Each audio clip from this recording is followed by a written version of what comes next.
Hello guys, welcome to our channel Gyan उदय।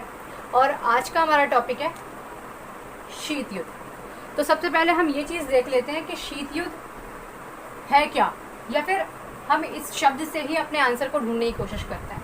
देखिए, शीत का मतलब होता है कोल्ड यानी ठंडा, और युद्ध का मतलब होता है वॉर। शीत युद्ध को इंग्लिश में कोल्ड वॉर बोला जाता है। अब यहाँ तक आप लोगों को ये तो पता होगा ही कि दूसरा विश्व युद्ध 1939 से लेके 1945 तक चला था। और आप लोगों को ये भी पता ही होगा कि धुरी राष्ट्र और मित्र राष्ट्रों के बीच में ये युद्ध लड़ा गया था। असल में 1945 के बाद यानी दूसरे विश्व युद्ध के बाद जो युद्ध चला उसे शीत युद्ध का नाम दिया जाता है। देखिए, शीत युद्ध की एक आम जो डेफिनेशन है, जो परिभाषा है, वो ये है कि ये इस प्रकार का युद्ध था जिसमें हथियारों से युद्ध नहीं लड़ा गया, बल्कि आपसी धमकियों से और अपने आप को ज़्यादा बड़ा दिखाकर, या फिर ये एक तरह से अपनी एक विचारधारा का युद्ध था। तो उसी तरह इस युद्ध के दो महानायक थे। पहला अमेरिका और दूसरा सोवियत संघ। अब क्योंकि आप लोग ये सोच रहे होंगे कि यहाँ पर बात संघ की हो रही है, तो शायद ये थोड़े ज़्यादा देश होंगे, तो यहाँ डेफिनेटली ये 15 राज्यों का एक संघ था, और अमेरिका जो कि हम जानते ही हैं ये एक लौता राज्य था। तो अब हमारी आगे की बात क्या थी कि शीत युद्ध की ये जो लड़ाई थी, ये इन दोनों ये दो अलग अलग विचारधाराओं वाले देश थे जिनके बीच शीत युद्ध लड़ा गया। और जिस तरह से हमारी ये प्रथम विश्व युद्ध और द्वितीय विश्व युद्ध के ड्यूरेशंस थे, दौर थे कि कितने साल तक चला, वही शीत युद्ध तकरीबन कुछ 45 साल तक चला था। तो अब बात कर लेते हैं कि आखिर इस युद्ध की उत्पत्ति की वजह क्या थी, कि आखिर ऐसा क्या हुआ कि दूसरे विश्व युद्ध के बाद जहां दुनिया शांति की सांस लेना चाहती थी, वहां एक और युद्ध छिड़ गया जिसे शीत युद्ध का नाम दिया गया। तो देखिए, यहाँ पर युद्ध कई वजहों से हुआ था। पहली एक वजह कि अमेरिका एक पूंजीवादी देश है, वहीं सोवियत संघ एक साम्राज्यवादी देश था। तो अब बात क्या थी, पूंजीवादी का मतलब होता है वह देश जिसकी सारी आर्थिक क्रियाएं किसके हाथ में होती है, मतलब अमीर लोगों के हाथ में होती है, जहां अमीरों के लिए सोचा जाता है। और वहीं साम्राज्यवादी देशों में क्या होता है कि वहां की सारी आर्थिक राजनीतिक सारी क्रियाएं किसके हाथ में होती है, सरकार के हाथ में होती है। तो एक तो इसमें जो डिफरेंस था इन दोनों देशों में वो ये था। दूसरा डिफरेंस क्या था कि दूसरे विश्व युद्ध के बाद हम लोग अच्छे से जानते हैं कि ब्रिटेन, फ्रांस, जर्मनी, इन लोगों ने कितने टाइम तक पूरी दुनिया पर कब्जा करके रखा है, अपनी छाप जमा के रखी है। वहीं इस युद्ध के बाद ब्रिटेन, फ्रांस, इन सब का यूरोप का बहुत बुरा हाल हुआ था, जिसमें बल्कि अमेरिका ने ही यूरोप के देशों को, ब्रिटेन को, फ्रांस को मदद दी थी। वहीं इस पूरी दुनिया का जो हमारा जो पूरा वर्ल्ड था, इस पूरे वर्ल्ड में एक महाशक्ति बनने की होड़ शुरू हो गई, जहां महाशक्ति के लिए दो कैंडिडेट थे। कौन कौन से?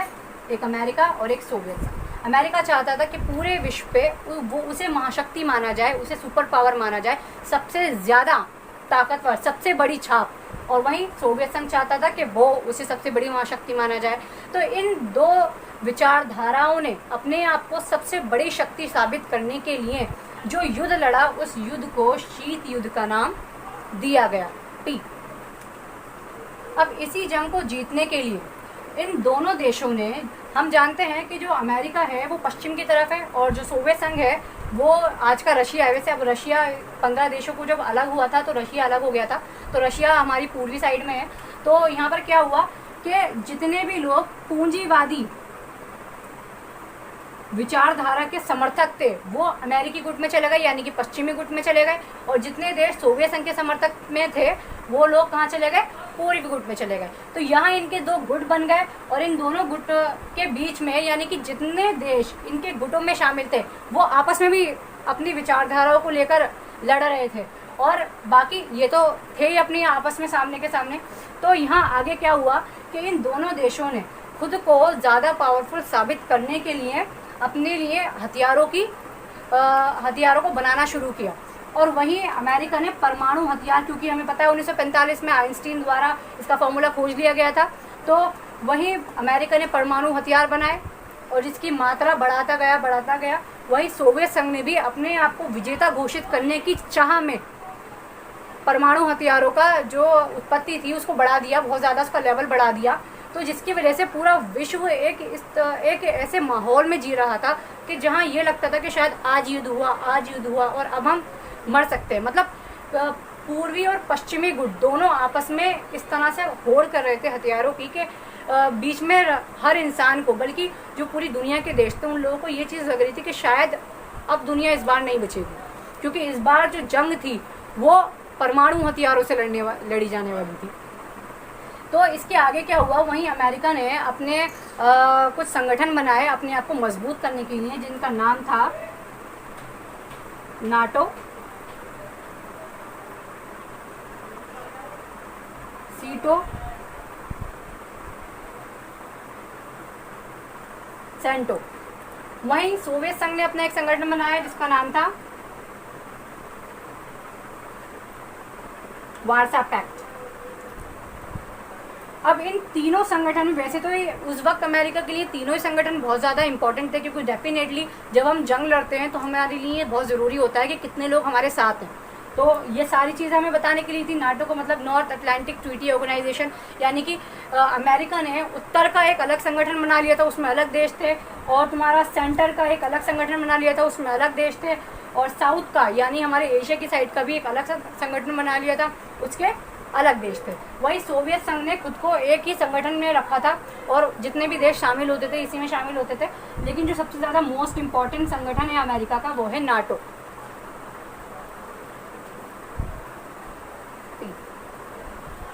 तो देखिए, जहां संगठन इन दोनों ने अपने बना लिए थे, वहीं क्या था कि अमेरिका में पूंजीवादी अर्थव्यवस्था होने की वजह से व्यक्तिगत लोग जो थे, जो खुद के अमेरिका के लोग थे, वो अपना विकास कर सकते थे। लेकिन क्योंकि सोवियत संघ में कौन सी वाली विचारधारा थी, साम्राज्यवाद, यानी सरकारी लोगों का विकास करती थी। अब जब सरकार युद्ध की तैयारी में लग जाएगी तो लोगों का विकास कैसे होगा। यहाँ तो विकास चल रहा है लेकिन यहाँ विकास रुक गया था। तो अब हुआ क्या कि ये युद्ध सोवियत संघ हथियारों की होड़ से लड़ना चाहता था और अमेरिका भी, सभी अपने आप के हथियार बढ़ा रहे थे। लेकिन वहीं क्या हुआ कि अमेरिका ने थोड़ा दिमाग में चलाया और वहीं सोवियत संघ हथियारों की होड़ में ही रह गया। सोवियत संघ की एक क्वालिटी थी उस टाइम पे, तो क्या थी कि सुई से लेके कार तक हर चीज़ सोवियत संघ अपने खुद के देश में बनाता था। मतलब उसको बाहर से लेना नहीं पड़ता था कुछ भी। तो एक बहुत अच्छी क्वालिटी थी सोवियत संघ के लिए। लेकिन क्योंकि सरकार चला रही है, अब सरकार अगर हथियारों की होड़ में चली जाएगी तो विकास कैसे होगा। तो वही 1950 में अमेरिका ने इंटरनेट बना दिया और हम सब जानते हैं इंटरनेट की आज क्या वैल्यू है हमारी लाइफ में। तो इंटरनेट बना दिया। एक्चुअली अमेरिका ने इंटरनेट बनाया क्यों था, वो चाहता था कि उसकी सेना को ज़रूरत जितनी भी इंफॉर्मेशन है इंपॉर्टेंट वाली वो जल्द से जल्द मिल सके। तो वहीं क्या हुआ, लेकिन इंटरनेट बना तो लगभग पूरी दुनिया में फैला। तो यहाँ सोवियत संघ हथियारों की होड़ में रहा और ज़्यादा से ज़्यादा खुद को मतलब वीपनाइज कर रहा था, बहुत ज़्यादा अपने आप को हथियार बढ़ा रहा था अपने। लेकिन अमेरिका ने थोड़ा दिमाग भी चलाया साथ में। तो यहाँ पर क्या हुआ कि इंटरनेट की वजह से पूरी दुनिया के लोगों को और सोवियत संघ के लोगों को भी क्या चीज़ पता चलने लगी कि भाई अमेरिका में जो लोग हैं उनका लाइफस्टाइल कैसा है, वो लोग कैसे रहते हैं, कितनी आज़ादी है, क्या करते हैं क्या नहीं करते हैं। तो एक तरह से इसे आपस में लोगों में होड़ हो गई। यानी जब तक सरकार के हाथ में देश होता है वो तो मजबूत होती है, लेकिन अगर लोग सरकार के खिलाफ चले जाएं तो शायद फिर सरकार मजबूत नहीं बचती। तो वहीं अमेरिका के लोगों की खुशहाली देखकर सोवियत संघ के लोग अपनी सरकार को धीरे धीरे करके क्या हो रहे थे, उनके खिलाफ जाने लगे थे। अब वहीं क्या हुआ कि सोवियत संघ ने सारा पैसा, जितनी भी इम्पोर्टेंट चीज़ें वो लोगों के विकास पे कम ध्यान दे पाया और बल्कि हथियारों पर और अपने आप को ताकतवर बनाने पर, इन चीज़ों पर उसने ज़्यादा ध्यान दिया। इसमें एक बहुत इम्पोर्टेंट कहानी भी आती है, वो है क्यूबा मिसाइल संकट। उसमें जो थी अमेरिका के तट से लगकर एक छोटा सा द्वीप है क्यूबा, तो वहाँ सोवियत संघ के हथियार और साथ में उनके जो जहाज़ वगैरह थे वो पहुँच गए थे, जिसकी वजह से वो एक थोड़ी सी मतलब कहानी है, थोड़ा डीप बात है वो, तो वो फिर कभी। तो अब यहाँ आगे हुआ क्या कि सोवियत संघ अपनी जनता की वजह से भी कमज़ोर होने लगा और जो उसकी फाइनेंशियल उसकी सिक्योरिटीज़ थी वो भी सारी हथियारों में जाने लगी। वहीं अमेरिका स्टेबलाइज था, क्यों, कैपिटलिज्म था। लोग अपना विकास कर रहे हैं, सरकार अपना विकास कर रही है, लोगों का विकास भी कर रही है, अपना विकास भी कर रही है, जंग के लिए भी तैयार है। अमेरिका ने अपने आप को थोड़ा सा रोक लिया हथियार बढ़ाने में, क्योंकि जब इतने सारे हथियार बढ़े तो लोगों को, पूरी दुनिया को भाई डर हुआ कि पता नहीं क्या होगा अब दुनिया का। तो कई सारी संधियां इन हथियारों को रोकने के लिए बनाई गई थी, जिनमें से कुछ संधियां थी NPT, CPCT, ये कुछ संधियां थी जिससे हथियारों पर रोक लगे। लेकिन हुआ क्या लास्ट में कि सोवियत संघ जो अपनी ये अर्थव्यवस्था चला रहा था, जो साम्राज्यवादी उसकी अर्थव्यवस्था चल रही थी, तो उस अर्थव्यवस्था की वजह से सोवियत संघ धीरे धीरे विघटन की ओर आने लगा। 15 राज्य, 15 देश सोवियत संघ के साथ थे।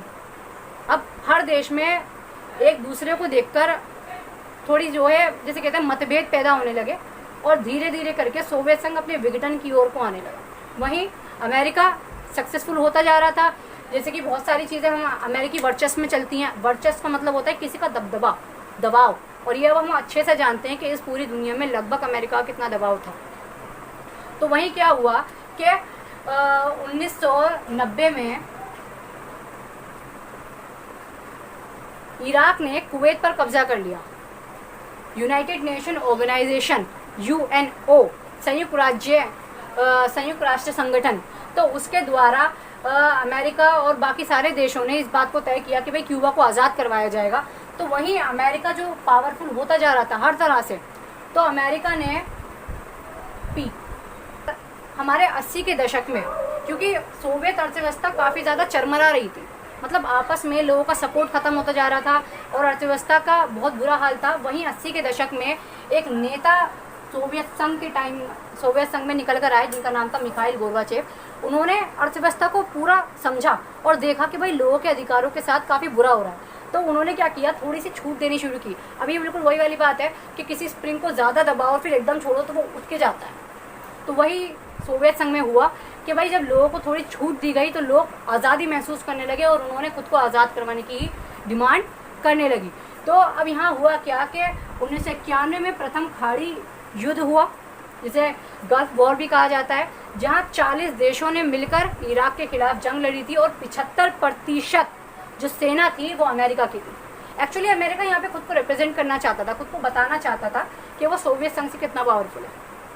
तो अपनी 75% सेना लेकर ये प्रथम खाड़ी युद्ध जीत लिया गया। और यहाँ क्या हुआ, सोवियत संघ को भी चीज़ समझ में आ चुकी थी कि भाई अब अमेरिका बहुत आगे, अब ये बहुत आगे निकल चुका है। सोवियत संघ ऑलरेडी काफ़ी ज़्यादा डीप हो चुका था। तो अमेरिका ने अपनी पावर दिखाई और पूरे विश्व को ये चीज़ समझ में आई कि भाई अमेरिका वाकई कुछ ऐसा है कि हम उसको इतनी आराम से बीट नहीं कर सकते।